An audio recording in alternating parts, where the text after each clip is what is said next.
কিন্তু দুর্ভাগ্যজনক ব্যাপার হচ্ছে যে সরকার এখনো আমাদের জনগণের যে আশা আকাঙ্ক্ষা সেটা এখনো পূরণ করতে পারতেছে না।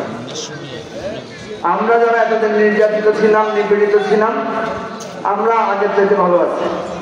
বিএনপির লোকেরা নির্যাতিত ছিল, জামাতের লোকেরা নির্যাতিত ছিল, হেফাজতের লোকেরা নির্যাতিত ছিল, একই পার্টির লোকেরা নির্যাতিত ছিল, এই সকল আলেম ওলামা দল মত সবাই আমরা নির্যাতিত ছিলাম। পুলিশে অনেক ভাইরা নির্যাতিত ছিল, ওই যে ইঞ্জিনিয়ার সাহেবরা ওনারাও নির্যাতিত ছিল, সাংবাদিকেরা অনেকে নির্যাতিত ছিল।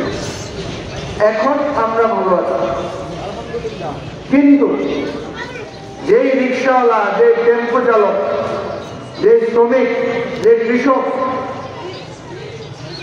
কষ্ট করেছেন, বেশি দামে সার কিনেছেন, যে রিক্সাওয়ালার গ্যারেজের ভাড়া বেশি ছিল, যে কৃষক কৃষি উৎপাদন করেছেন, ওনার দিন কি বদলাইছে ভাই?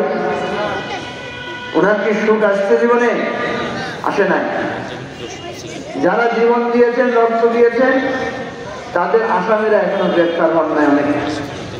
সুতরাং আমরা এই অন্তর্বর্তীকালীন সরকারকে অনুরোধ করব, আপনারা সংস্কার আর নির্বাচন নিয়ে ঝগড়াঝাটি করছেন। সংস্কার আগে না নির্বাচন আগে, এটা নিয়ে আপনারা ঝগড়াঝাটি করতেছেন।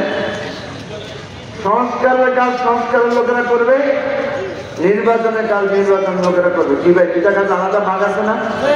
তো দুইটার লোকের তো খেলাধুলির দরকার কি?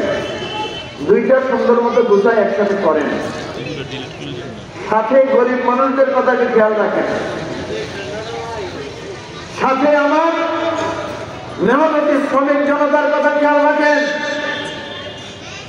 মানুষ যারা নির্যাতিত, নিপীড়িত, রাস্তায় কষ্ট পাচ্ছে, শীতে কষ্ট পাচ্ছে, তাদের কথা খেয়াল রাখেন।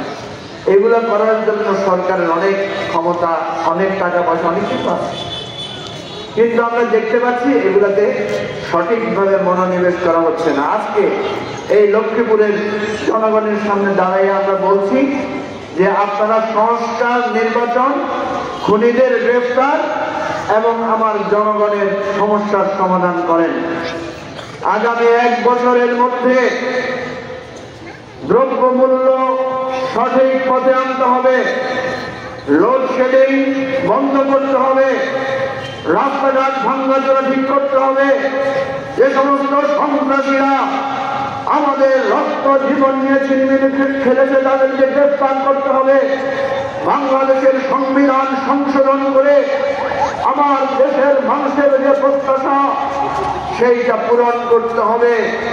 আর আগামী ডিসেম্বর জানুয়ারিতে একটা সুষ্ঠু নির্বাচন দিতে হবে। আপনার সবাই রাজি আছেন তো?